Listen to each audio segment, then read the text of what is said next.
All right, 7:30. Good evening, everyone. Good evening. I am Claudia Badillo, Vice President of the Police Board. I am calling the board's June 18th public meeting to order. Police Board President Kyle Cooper is unable to attend this evening's meeting.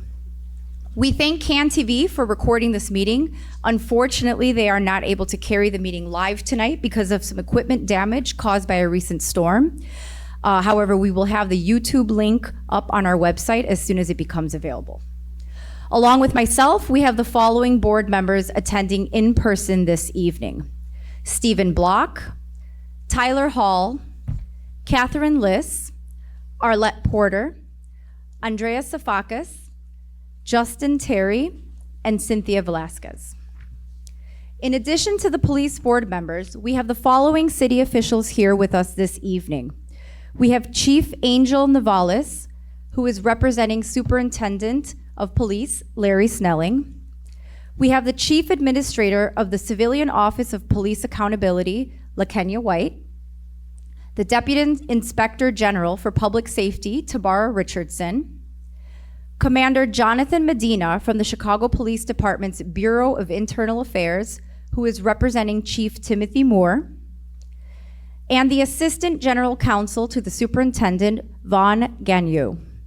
And of course, as always, our Police Board Executive Director, Max Caproni. We will now proceed to the items on the meeting agenda. Is there a motion to approve the draft of the minutes of the board's public and closed meetings held on May 21st? Katie? So moved. Second. All in favor, please say aye. Aye. The motion passes. Our next regular public meeting will be Thursday, July 16th at 7:30 p.m. This meeting will be in person here at the Chicago Public Safety Headquarters. We will now move on to discuss our closed meetings. The Police Board meets in executive session to discuss various matters. Those discussions are closed to the public as authorized by Section 2C1, 4, 11, and 21 of the Illinois Open Meetings Act. Information on matters discussed in the executive session is provided in the portion of the minutes of the meetings included in the meetings booklets posted on our website. Is there a motion to close a series of future executive sessions as authorized by these sections of the Open Meetings Act? So moved. Second. All in favor, please say aye. Aye. Any opposed? The motion passes. We will move on to our report on meetings and on minutes and recordings. Earlier today, the board, as required by the Illinois Open Meetings Act, met and considered minutes and recordings of all past closed meetings to determine whether the need for confidentiality still exists. The board members unanimously agreed that it continues to be necessary to keep confidential the recordings of its past closed meetings and portions of the minutes. The Open Meetings Act permits public bodies to dispose of the recordings of past closed meetings after 18 months. Is there a motion to approve the disposal of the recordings of closed meetings held from June 20th, 2024 through November 21st, 2024? So moved. Second. All in favor, please raise your hand and say aye. Aye. Any opposed? No. The motion passes. We will now move on to police disciplinary cases. We have announcements of 5 rulings in COPA CPD disagreement cases this evening. To remind members of the public of the police board's role in this part of the disciplinary process, I will provide a summary before asking our board members to make the announcements. When the chief administrator of COPA issues a recommendation for discipline of a CPD member, the superintendent must respond to the recommendation within 90 days. If the superintendent responds by proposing less discipline than the chief administrator or no discipline, COPA and CPD must meet to discuss the matter. If, after meeting, COPA and CPD do not reach an agreement on the recommendation for discipline, the disagreement is referred to one randomly selected police board member. This board member then reviews COPA's recommendation, CPD's response, and COPA's objections to the response. In addition, the board member may review additional material from the investigation file, such as body-worn camera video and transcripts of COPA's interviews with witnesses and the accused officer. The board member who conducts the review will then rule on whether the superintendent met the burden of overcoming the chief administrator's recommendation. Our board members will now announce their rulings in disagreement cases. And we have several. So first is board member Safakis. Thank you, Vice President Badillo. In request for review number 26RR33, the Chief Administrator recommended that Police Officer Jose Fernandez be suspended without pay for a period of 1 to 29 days for committing verbal abuse during a traffic stop. The superintendent did not agree with the Chief Administrator's recommendation in that he proposed a finding of not sustained for the allegation of verbal abuse. After thoroughly reviewing this matter, it is my opinion that the superintendent met the burden of overcoming the Chief Administrator's recommendation for discipline. The superintendent's response to the Chief Administrator's recommendation shall therefore be implemented. Thank you. Thank you. Next, we have board member Velasquez. Thank you, Vice President. In request for review number 26RR34, the Chief Administrator recommended that Police Officer Jonathan Cohen be suspended without pay for 5 days for conduct unbecoming a police officer while off duty. The superintendent did not agree with the Chief Administrator's recommendation in that he proposed a finding of exonerated and no discipline for the officer. After thoroughly reviewing this matter, it is my opinion that the superintendent met the burden of overcoming the Chief Administrator's recommendation for discipline. The superintendent's response to the Chief Administrator's recommendation shall therefore be implemented. Thank you. Thank you. Now we have board member Liss. Thank you, Vice President Badillo.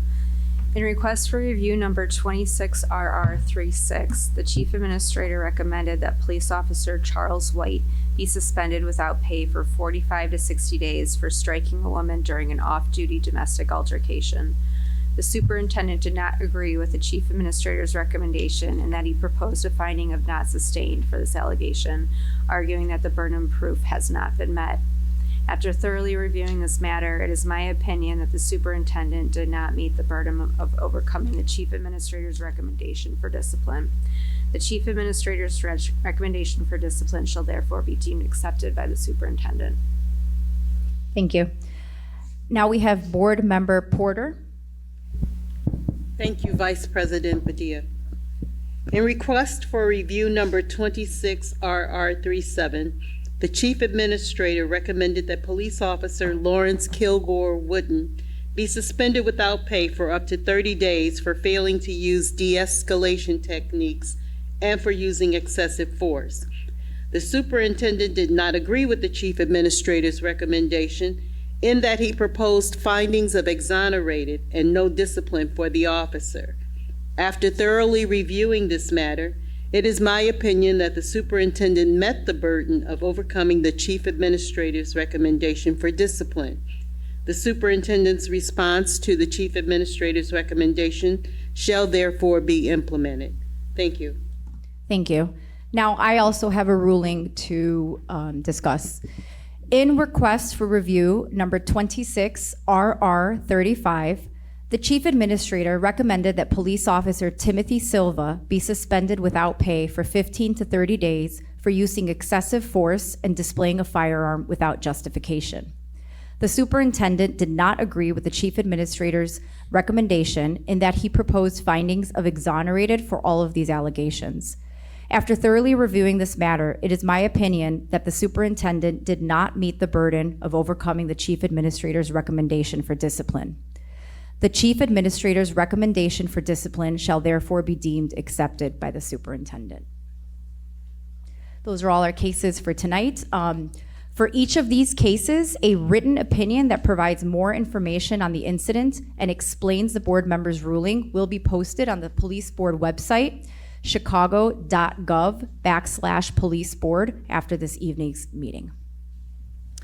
We now have an update on arbitration. As President Cooper reported previously, as he does at all of our meetings, the Supreme Court of Illinois currently has before it the appeal filed by the Fraternal Order of Police, challenging the lower court ruling that arbitration proceedings for the most serious police disciplinary cases must be open to the public. The FOP and the city have filed their initial briefs, and each side will have an opportunity to file an additional brief. In addition, 3 friend of the court briefs have been filed. All of these briefs are posted on the board's website, chicago.gov/policeboard.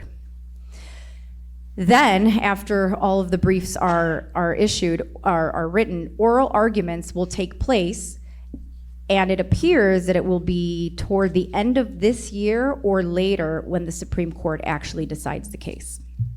The Police Board website also lists all disciplinary cases that are on hold until the Supreme Court rules and an arbitration process is established.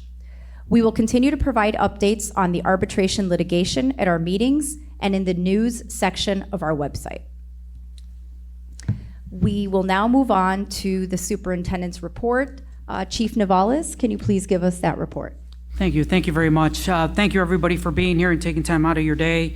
As always, the issues that come up here today, I will share with the superintendent along with the assistant general counsel as soon as we meet with the superintendent, could be as early as tomorrow. So, good evening. Earlier today, our Chicago Police Department officers were visible and present in the area of the Obama Presidential Center, opening to safeguard community members who live and work in that area, as well as those who were visiting the area for the ceremony. We thank community members for their patience with street closures and parking restrictions that were implemented to maintain safety. We will also be highly visible tomorrow for the public grand opening. Last week, our Office of Victim Service hosted an emergency assistance center at Cornell Square Park in the back of the Yards neighborhood in response to recent violence in our city. Despite the heavy storms and winds that were ongoing at the center, it was open. 93 community members attended. Attendees were connected to resources, supports, including crime victim assistance, therapy dogs, and counseling. Earlier this month, we also marked Wear Orange Weekend and Gun Violence Awareness Month as we work to prevent gun violence. We remember the lives lost to gun violence and stand in support of all survivors, families, communities affected by that gun violence. This past weekend, we secured the annual Puerto Rican Day Parade in Humboldt Park and the events surrounding it. We also walked in the parade on the route to celebrate the vibrant culture of the Puerto Rican community. We also are celebrating Pride Month and are gearing up to secure the Pride Parade next weekend and all events surrounding it. We will have officers visible and present throughout the route and in the area to protect all attendees, participants, and members of the community. One announcement, as always, I'd like to remind folks that ways to get involved are your community policing offices, in our Training Community Advisory Council, and providing feedback to policies that are posted. Those are found on our website, please. We need your feedback as we create policies. We do not want to create policies in a vacuum, and community's input is greatly appreciated. Thank you. Thank you, Chief Navales. Now, I would ask Ms. LaKenya White to give her report.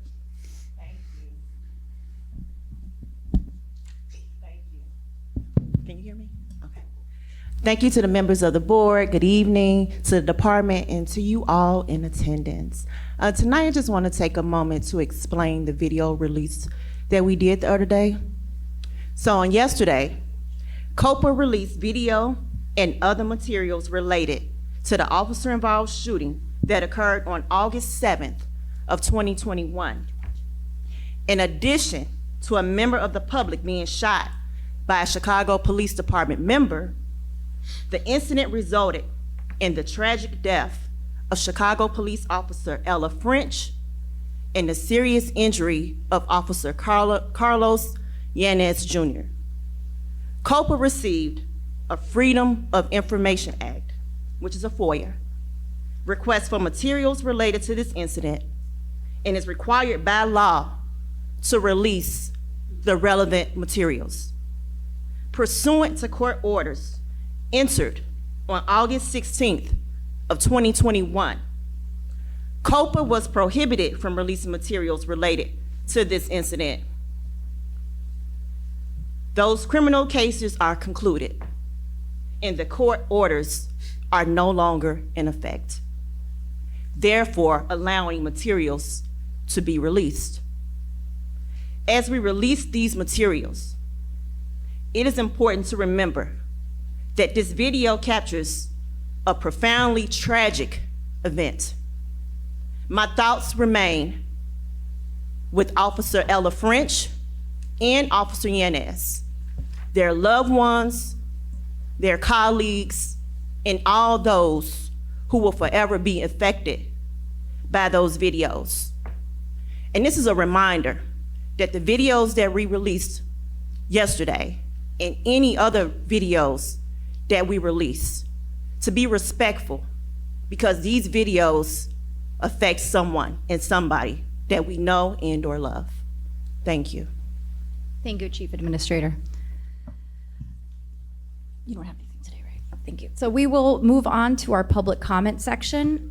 Before we begin the public comment portion of the meeting, I once again want to thank CPD and COPA members who meet with community members after the meeting and work to respond to their questions and comments.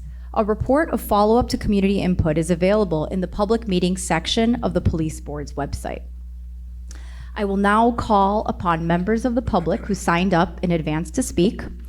I will be keeping time with my timer, so if you hear it buzz, that's your 2 minutes. To make sure we have time to hear everyone, we will be following that policy, and we will be limiting you to 2 minutes. Thank you. Okay, our first speaker, Ms. Watkins. Are you here? Ms. Watkins, are you here? Okay. Moving on to Bobby Kennedy. March 19, 2026, I declare blacks and Hispanics as disenfranchised based on the federal. Wait, can you turn on your speaker or Microphone. microphone? Sorry. Thanks. Okay. Okay, now we'll start. Test. Okay. On March 19, 2026, I declared blacks and Hispanics as disenfranchised based on federal judge Robert M. Dow's Jr.'s 2019 consent decree. I asked the Chicago Inspector General's office to let me know if I need to do more to get this process going. The Chicago Inspector General's office has not reached out to me. I can only assume more, they are moving forward with expanding their Affinity Police Car program to be all-inclusive, putting an end to what I believe is progressive segregation forced on the CPD with the Affinity Police Car program. As I stated on March 19th, there are only 3 choices. Open the program up to any group which is disenfranchised, which is a very slippery slope. Do away with number 2, do away with the Affinity Car program, which I prefer.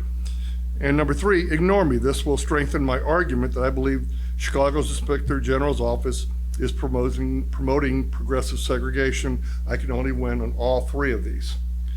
Okay, my question to the Chicago Inspector General's Assistant Office representing today, does your office have any feedback on any ongoing discussions on revisions being made by the Affinity Police Car program to make it all inclusive? Do you have anything? Sorry. Pursuant to Chicago Municipal Code 2-56-110, our intakes, our complaint process is confidential. With regard specifically to CPD vehicles, the Office of Inspector General does not control or the operations of CPD vehicles. I can speak to you further with regard to any clarification you may need, but specifically everything that you provide, I pass along. Everything that you email, I do pass along. So we have received it, but our intake process is confidential. Okay. Oh, well, my time is up. Sorry, thank you, Ms. Richardson, and thank you, Mr. Kennedy. Our next speaker is George Blakemore. Mr. Blakemore, how old are you, 84? Mr. Blakemore, how many times have you been to the police board when it was packed with people? And the millions and millions of dollars that they have to spend by the police abusing the public. Millions of dollars. The ineffectiveness of this board. It is political. It's political, and you have no power to Inspector Jones. You can only recommend. The tiger has no teeth. You can only recommend. It's all political. All political. And where is the superintendent? We don't need him out there with the Obama Library Center. That's all political. Whenever that, sir, let him know to set up the meetings where he can be present. He is the superintendent. Now, who do he think he can just use you? Well, he's using this public here. How many times? Who's Nancy Jefferson? Who is Antioch Church and Reverend Daniel? I got a history here. I got a history here. I got knowledge here of the ineffectiveness of this police board. Just say it again, Mr. Blakemore. The ineffectiveness of this police board. And who does it hurt? What community mostly does it hurt? It is the black community. Now, Lady Lightfoot came up with her agenda, the gay and lesbian agenda, with these cars. Everybody got an agenda. You black better have an agenda, and your agenda have to be black.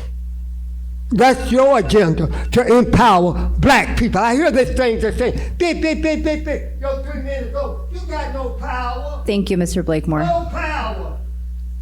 Who do you think I am?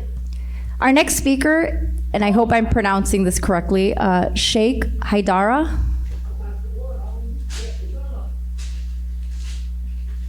Sheikh, Cheikh, Haidara. Okay, our next speaker, Y. Mack.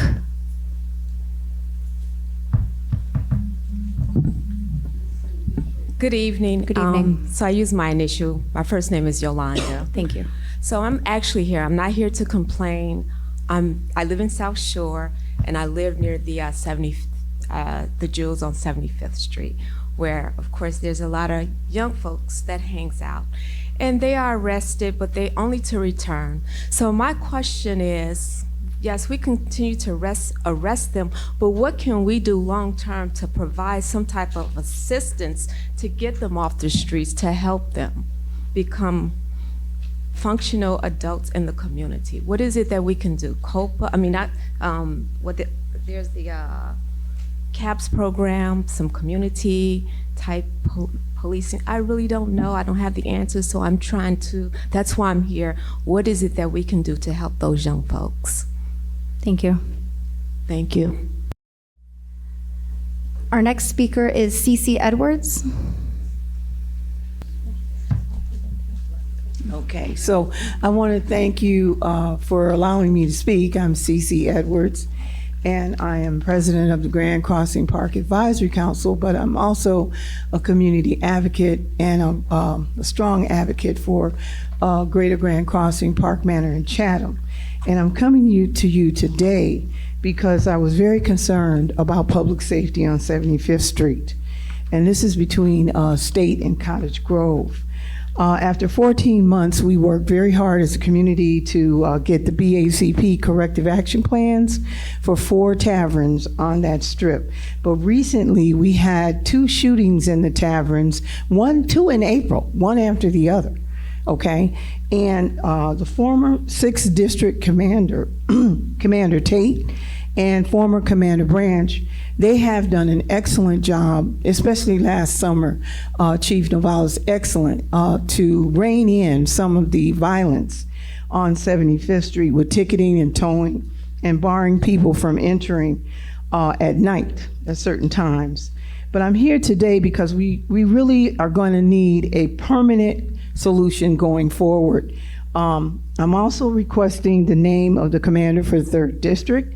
We are supporting Captain Yolanda Irving as an excellent choice, Chief Novales, so you could pass that on, with years of experience in the 3rd District and also leadership experience, and she does want this tough job. 6th District Commander Polson, who's now taken over, has been contacted and a strategy plan is currently in place. And we thank him very much for his due diligence and quick action to make arrests and clear up the violent corner that is very deleterious to our community. So today, we just want a workable plan with the 3rd District and the 6th District to work in collaboration together to help us quell the violence and to make 75th Street a destination and not an avoidance, okay? Periodic follow-up is necessary and requested from both commanders, and BACP recently issued a fine for the President's Tavern and 606. They both have corrective action plans, okay, due to the 2 shootings that happened in their establishments, okay? Our problem is that BACP enforcement is woefully inadequate. They want the community to file complaints when or if summary closure happened by the police department, then an automatic investigation takes place. I'll be finished in 1 second. The community should not have to wait for a complaint form to be filed for action to be taken anywhere in the city of Chicago. BACP is supposed to come in under Rule 1.15 and do corrective action immediately if they have corrective action plans. We don't have to send in complaint forms, and that's what they're telling us, that we have to do that before they do an investigation. That's inadequate. That's not all the hard work that we have done. I think they could work with us a little better. We also would like to want them to know that enforcement should be automatic, especially when you have shootings in these taverns. We would hope that we would have a safe summer and collaborate again with the 3rd and 6th District, because I do fear that another shooting death may occur, or worse, okay? We have had some more shootings outside the locations, but not in. So we are concerned. I'm looking forward, Chief Novales, to working with those identified partners at 3 and 6.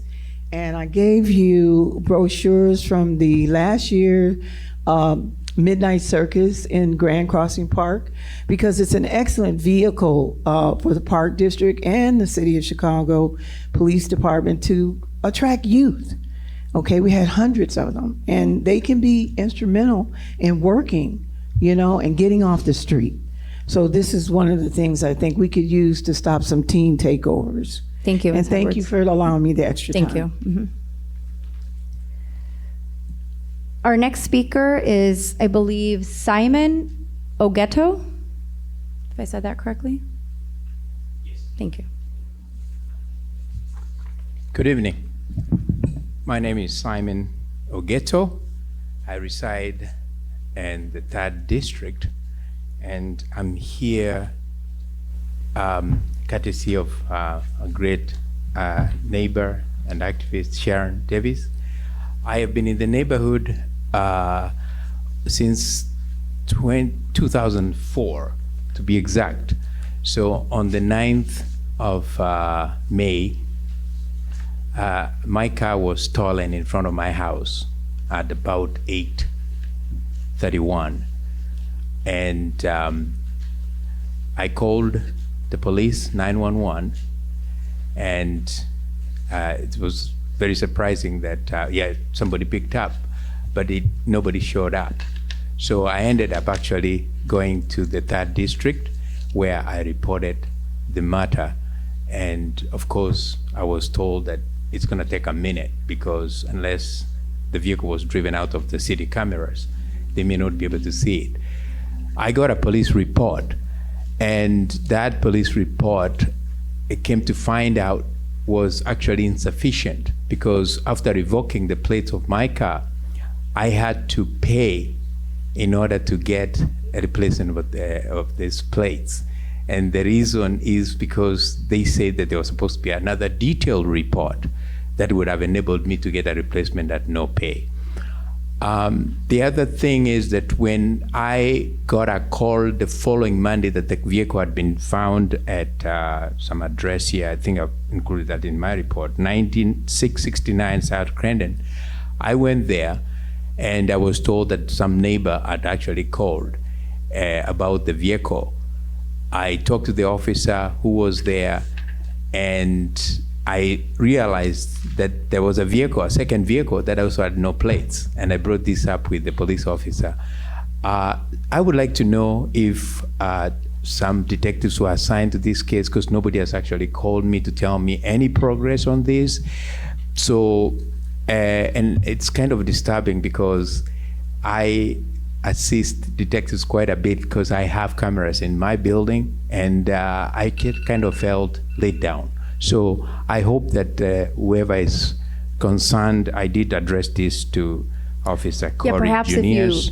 Perhaps Chief Navalis or another member of the police can help you after the meeting. Perfect. Perhaps. I would like to get that, and I hope that we'll be able to get some ways out. Thank you. Our next speaker is Patricia Puente.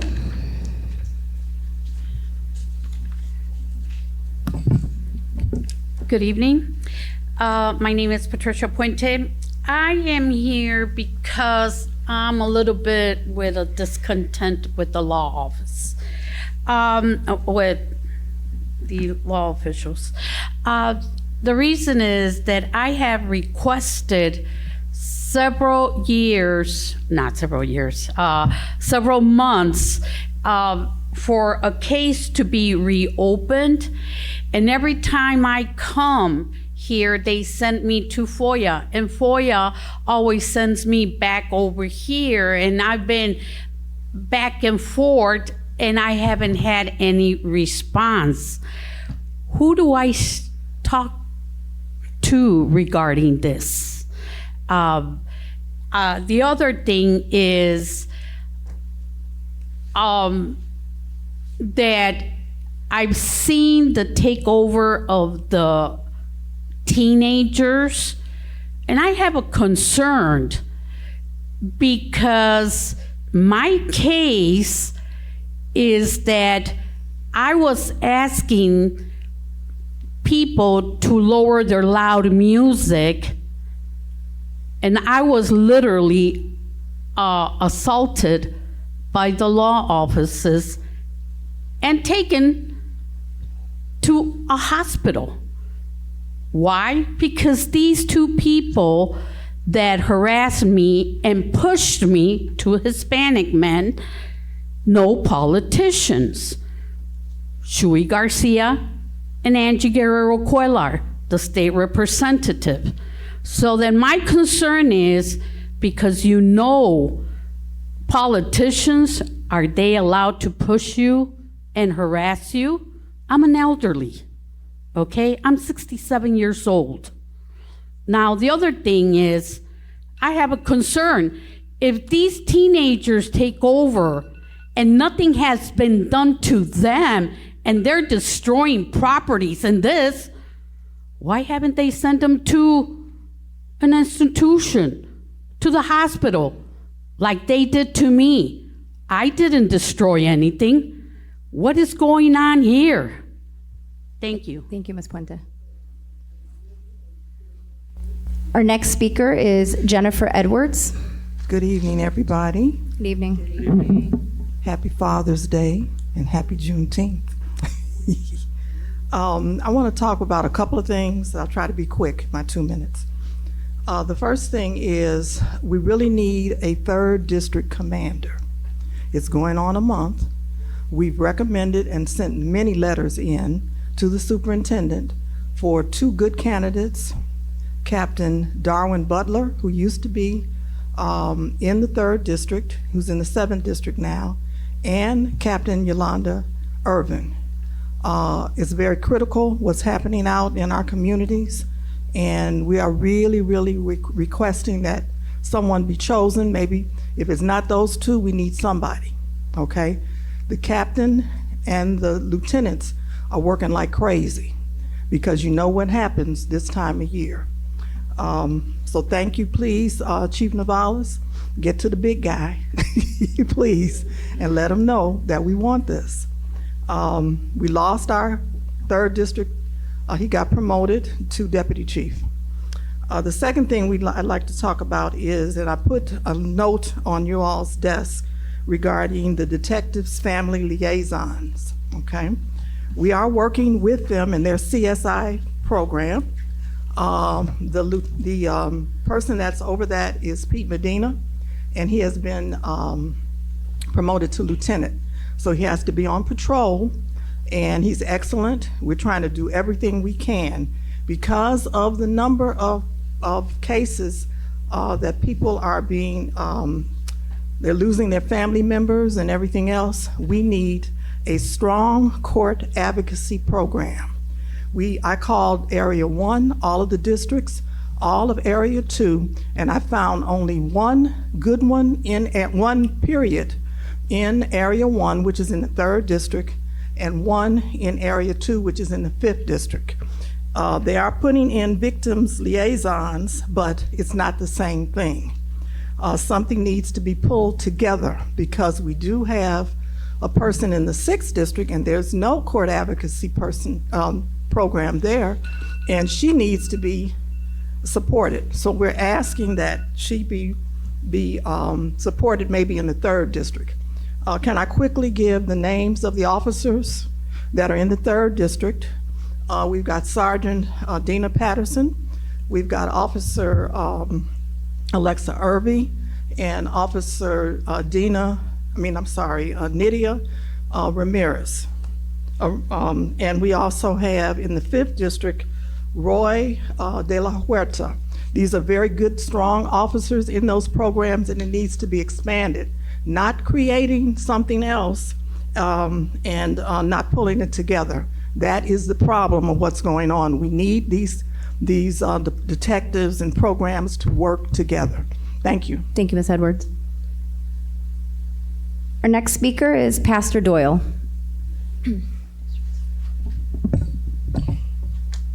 Watching the Morgan miscreants in the life of Officer Ella Grace French, that was her middle name, was disturbing.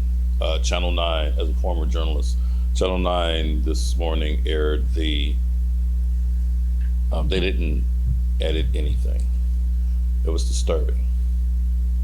I bring that up and changing up because of what Ms. Mack asked about what's at 75th and Stony Island. That's a jewel.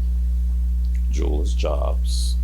And when mothers decide early, like in the womb, to have a path for their child, maybe a job at 16 is a deterrent. Too bad that didn't happen for the Morgan miscreants. Officer French may have been alive, maybe alive. I bring that up because multiple Jewel store directors, I don't work for Jewel, they're not a client, but they're asking for entry-level help. So if mothers decided, let me take my child to Jewel or McDonald's or a place that hires at 16, the Bible is clear about what happens when you don't work. With that being said, the Metro magazines, what I saw were construction opportunities. That's why all of you received it. What if Chicago Public Schools moved away from college? College is forever. You can go to college when you're 30, 40, 50, 60. You see the ones who need to know a skill to break a poverty mindset. And construction is one of them. So it's a wrap. Again, it was just, and I thank you, that's why, for always saying your thoughts are with families, because sometimes we forget that that's somebody's child who has been murdered. Thank you, Pastor Doyle. And our last speaker that signed up today is Janet Martin Fox. Good evening, everyone. Happy evening. Father's Day to the fathers and the mothers that are fathers. Okay? As said, I am Janet Martin Fox. I'm a Senior Director for Communities Organized to Win. I'm here today, which has not for our commanders that we have still open for the 3rd District, which has not been filled as of today. We lost our commander, which was very strong with our communities since the first week of May, and has not had one. We have submitted several letters to different lieutenants, as Ms. Edwards had presented, and our thing is, we need one very strong because our captains and lieutenants, all the officers, they need that. We have a strong commitment. Our communities, at least some of our community members, are very strong in working with the 3rd District. And we need to have that continuous along with the strength of a commander. So whatever avenues that you guys can present to us, could you please help us out where we can get someone in? And she submitted several names, all of us. And they are very seasoned and know this community very well, work with the communities. Only thing I can say is we need that commander, and we need to have our communities and police to work together as well as other districts. So thank you, and I hope we can have something soon because we need it. Thank you, Ms. Fox. It appears that all members of the public who signed up to speak have been called. Is there a motion to adjourn tonight's meeting? So moved. Second. All in favor, please say aye. Aye. None opposed. The motion passes and the meeting is adjourned.